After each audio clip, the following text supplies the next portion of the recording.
CONTAG fez um pedido para de uma vez só adicionar 35 mil pessoas, né? 35 mil aposentados e pensionistas para fazer o desconto da CONTAG, né? Aí o procurador do INSS, né? Um dos advogados do INSS falou: não faz sentido liberar 35 mil pessoas assim sem fazer nenhuma checagem. Só que aí o procurador-geral do INSS, que é o advogado-chefe, libera, fala: não, a gente não precisa checar. Manda direto pro DataPrev, que é o que faz o processamento de dados lá para a Previdência, e liberou 35 mil para CONTAG sem checar um único nome se de fato essas pessoas tinham dado autorização, né? Então, quando o Arthur coloca que não se der nenhum trabalho de fazer parecer uma coisa correta, lista, foi escancarado assim mesmo, assim, com o próprio corpo técnico, o próprio advogado do INSS falando: não tem razão para fazer isso, é ilegal. Aí vem o chefe dele e fala: tá bom. Não, pra você ter uma ideia, eu vi aqui um caso concreto que eu achei. Ó. A Confederação Brasileira dos Trabalhadores de Pesca e Aquicultura, são sempre esses nomes maravilhosos, né? Ele não tinha nenhum afiliado até 2022. Então, a CBPA era uma confederação de trabalhadores de pesca e aquicultura que até 2022 simplesmente não tinha nenhum afiliado. Ela existia e não tinha nenhum afiliado. De repente, em 2023, ela passou a ter 340 mil afiliados. Pois é. Do nada, em um ano, 340 mil pessoas falaram: acho que eu vou me afiliar a essa associação, né? E aí, um outro caso concreto que eu achei aqui é o seguinte: quando você pega, por exemplo, a Caixa de Assistência dos Aposentados e Pensionistas do INSS, mesma coisa também. Ela começou suas atividades em 2022, faturou ali alguns milhões de reais, né? 1,2 milhão de reais. Em 2023, ela já estava faturando 40 milhões de reais. O que esse cara fez? Isso é um dos exemplos de como o próprio INSS se beneficiou disso, essas pessoas. Eles pagaram o escritório de advocacia de um cara chamado Eric Fidelis. Ele é filho do André Fidelis, que é ex-diretor de benefícios do INSS. Então, basicamente, você tinha um diretor do INSS. Tá? Ele saiu do INSS, né? Não, estou saindo. Aí o filho dele, coincidentemente, é contratado por uma associação que começa de 2022 a 2023 a ter 340 mil associados. Que coincidência, não? O cara tem uma associação, ele contrata os serviços advocatícios do filho do diretor do INSS e de repente ele estoura de contribuição associativa. Cara, é um negócio assim. Eles nem disfarçam, cara. Eles nem disfarçam, né? É aquele negócio meio Sérgio Cabral. Me paga uma propina em academia aí só pra dar uma variada, vai? Só pra eu falar que eu fiz. Eu não tenho nem palavras mais pra falar isso. Esse gráfico aí que o Lenin colocou. Isso aí é o aumento dos recebimentos do sindicato, que o vice-presidente é o irmão do Lula. Você vê ali, ó, que passou 2014. de 2020, aí aumentou 2021, aumentou 2022, aí tem um salto de 2023 e 2024. Né? Então, ó, é verdade que o escândalo você vê aí, ó, que como é 2020 para 2021, você vê que também já tá bizarro ali. Aí vai para 2022... Aí aumenta ainda mais em 23 e em 24. Coincidentemente, o vice-presidente é irmão do presidente da República. Coincidentemente, quando o presidente da República assume o cargo, você tem os aumentos de 23 e de 24. Cara, eu vou te falar, bicho. E mais uma vez reforçando, em 19 tem aquela medida provisória que foi enviada para que os descontos fossem fiscalizados ano a ano. Aí vem o PT e o PSOL, apresenta uma mudança na medida para que os descontos fossem feitos de 3 em 3 anos. Aí em 2022, salvo engano, 2021, eles conseguem aprovar aquele jabuti para não ser verificado nunca, nem de ano em ano, nem de 3 em 3 anos. Aí você vê o salto. Pois é, o governo do PT, uma medida do governo do PT foi diretamente beneficiadora desses esquemas de corrupção, cara. Mais uma vez. Né? Enfim. E aí, eu acho que uma coisa importante que todo mundo quer saber. E aí, como é que vai ser instalada a CPMI? Primeiro, já tem o número de assinaturas necessárias, tem o fato determinado, tem a data. O primeiro ponto, por que não é instalado na Câmara? Por que não é CPI? CPI é quando são só deputados participando, não tem senadores, né? Porque o regimento da Câmara... Tem senadores, como chama? CPMI, mista. Comissão mista, Comissão Parlamentar Mista de Inquérito. Comissão Parlamentar de Inquérito só deputados, mista de inquérito tem os senadores. Mista porque mistura deputados e senadores. Por que não dá para ser CPI? Porque CPI tem fila. O regimento da Câmara diz que o presidente precisa despachar e criar CPIs na ordem que elas foram apresentadas. Tem outras 7 na frente. Ou seja, e só podem funcionar 5 CPIs ao mesmo tempo na Câmara. Então, mesmo que o presidente da Câmara decidisse abrir 5 CPIs ao mesmo tempo, ainda não chegaria na CPI do INSS, porque ela está em 8º lugar, salvo engano, né? Então, a gente precisaria ter 5 CPIs funcionando durante um ano e depois abrir outras 2 para abrir a terceira só no ano que vem. Então, por isso que não dá para fazer na Câmara. Então, a nossa estratégia foi fazer a CPMI, apresentar essa mista para que pudesse furar a fila e a gente conseguisse abrir. Qual que é o problema? Estamos dependendo da boa vontade do presidente do Senado, Davi Alcolumbre, que, aliás, vamos lembrar, né? Eu, né?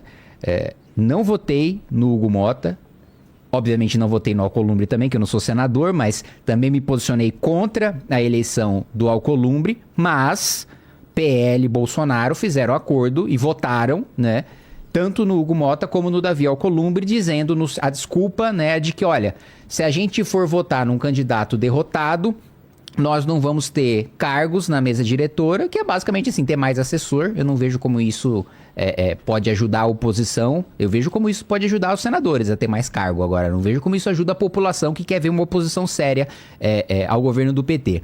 Mas vamos lá. Fiz em troca desses cargos e em troca de presidências de comissão. Que, sendo muito sincero, hoje... presidência de comissão não tá valendo muita coisa, né? Você, presidir a comissão de educação, presidir a comissão de saúde, porque os projetos mais importantes, o presidente do Senado leva direto pro plenário do Senado, não deixa passar nas comissões. Os projetos mais importantes, o presidente da Câmara manda direto pro plenário da Câmara, não deixa passar nas comissões. Então, assim, fizeram essa barganha. E agora, né, eu vejo muito bolsonarista falando, olha lá, o Davi Alcolumbre tá trabalhando junto com o governo Lula. Vá! Vocês realmente achavam... Vamos lá. Vocês já passaram pela administração do Davi Alcolumbre no governo Bolsonaro e disseram que ele foi um sabotador do governo Bolsonaro. Aí vem o governo Lula, vocês fazem um acordo pra votar nele, ele diz que não vai pautar anistia. Antes de ser eleito, ele diz... né, explicitamente que tá na presidência, ele vai pautar e vai ajudar os projetos do governo a avançar.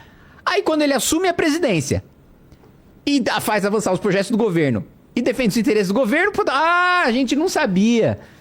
Então, assim, primeiro, acho importante a gente deixar claro essa negociação que aconteceu, né? A nova presidência, essas eleições, né, para o presidente da Câmara e para o presidente do Senado aconteceram agora, em fevereiro desse ano. E dependemos, para instalar a CPMI, da boa vontade do Davi Alcolumbre. Agora, existe, apesar do Davi estar atrasando o máximo para o assunto ficar mais frio e para o governo ter menos desgaste, a pressão é tanta que ainda assim, isso é a minha análise, ainda assim acho que ele vai ter que instalar. Agora, ele vai dar essa vantagem pro governo de esperar um mês e meio, né, para que o tema esfrie um pouco e a CPMI comece não com tanto gás que começaria se tivesse sido aberta quando o escândalo estourou. Com certeza. Né? Agora, eu acho que ele vai ter que instalar e aí a gente precisa estar atento para a estratégia do governo que vai mudar. Ela vai deixar de ser, não vamos deixar instalar a CPMI, porque isso eles não vão mais conseguir segurar. Vamos direcionar pro governo Bolsonaro. Aí vamos não só direcionar para o governo Bolsonaro, mas também tentar ter, porque a CPI ela tem um presidente, que é quem conduz os trabalhos, que é quem pauta, os membros da CPI falam, eu quero chamar tal cara aqui para depor. Eu quero pode pedir para colocar como investigado, pode pedir produção de provas, mas é o presidente que decide aquilo que ele pauta dos membros da comissão, aquilo que ele leva para voto para de fato acontecer. Então, se eu, Kim, sou um membro da CPMI, eu apresento, olha, eu quero chamar aqui o irmão do Lula. Se o presidente da CPMI não coloca para votar, a gente nunca vai chamar o irmão do Lula. Então, a presidência da comissão é importante. O outro papel fundamental é do relator. O relator é aquele que vai ser responsável pelo texto final da investigação que a comissão vai votar. Então é o cara que junta todas as provas, faz a análise delas, junta todos os testemunhos e fala, olha, vamos indiciar, ou seja, vamos falar que esse cara aqui tem indício de que ele cometeu, que o crime aconteceu e que quem cometeu o crime foi ele. Então, e o relator é o único que tem liberdade para interrogar todos os investigados livremente. Então, quando eu te chamo para... Se eu te convocar lá como testemunha, Vilela, e eu for o relator, eu vou fazer uma pergunta. Você vai responder a pergunta, eu vou ter a possibilidade de rebater.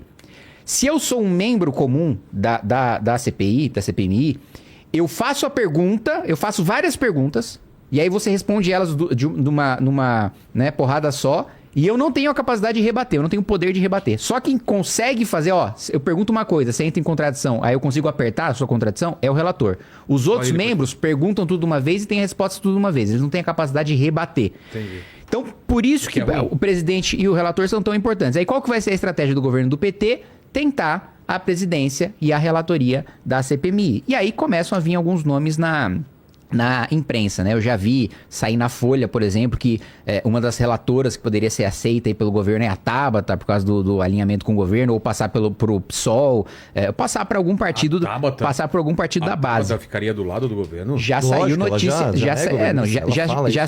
já saiu notícia dizendo que ela poderia ser uma das escolhidas para ser relatora em nome do governo. Já saiu notícia em outro sentido também, dizendo que ela, apesar de ser da base do governo, ela conseguiria segurar só um pouco a barra, mas não 100%, porque ela não quer se queimar também, parecendo que querendo ela ia ver a opinião pública. Querendo parecer 100% petista, como um cara do PT ia segurar a onda. Então, a estratégia deles agora é ter maioria na comissão para conseguir o presidente, para conseguir o relator. Então, o papel da oposição agora é ter o máximo de cadeira possível dentro da comissão para garantir a presidência, para garantir a relatoria, ou pelo menos garantir uma delas que dá um pouco de equilíbrio de forças.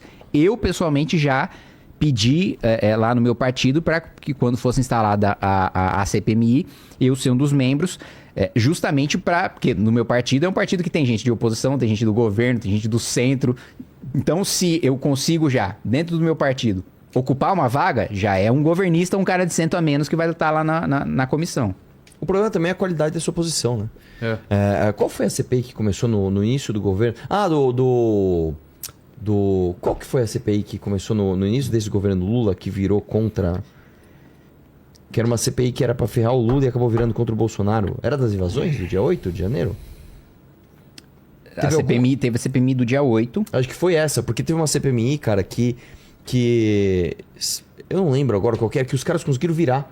Ela era por um lado e foi pra outro. Ela era pra o quê? Era pra ferrar o governo do PT. Conseguiram, instalaram a CPI, ou CPMI, eu não lembro agora. E os caras conseguiram fazer aquilo virar quase uma defesa foi a CPMI do dia 8. Deve ter, quase... Não, para com isso que tá atingindo o Bolsonaro. Né? Porque enfim, não é esse o mérito da questão aqui, mas no dia 8 tem um monte de coisa esquisita que o Flávio Dino sabia, o Kim, inclusive, que achou o documento, não sei o que lá, e as câmeras sumiram, não sei o que lá. Bom, instala a CPI, ótimo. Oposição em peso lá, tudo maravilhoso. O negócio conseguiu virar contra o ex-presidente, cara. Tamanha a inabilidade dessa oposição. Então, enfim... É muito difícil, né, cara, as coisas andarem aqui no Brasil, cara, principalmente por conta da qualidade dos parlamentares que a gente escolhe. E a guerra de narrativas, né? Porque teve o vídeo do Nicolas, que ele tem feito essa oposição aí em forma de vídeos nas redes sociais, sempre com números absurdos, e depois teve uma leva de pessoas defendendo o governo também fazendo os vídeos. Vocês viram esses vídeos? Eu vi, mas assim, eu acho o seguinte, primeiro a defesa do governo em rede social é patética, Primeiro, o vídeo do Nicolas. Sim. Tem a ver... Não, sim, ele falou o que aconteceu. Sim, falou a real. Ele falou o que aconteceu. E aí, quem que veio? A Érica, dessa vez, quem que fez? Não, eles têm... Primeiro, o governo do PT não gosta de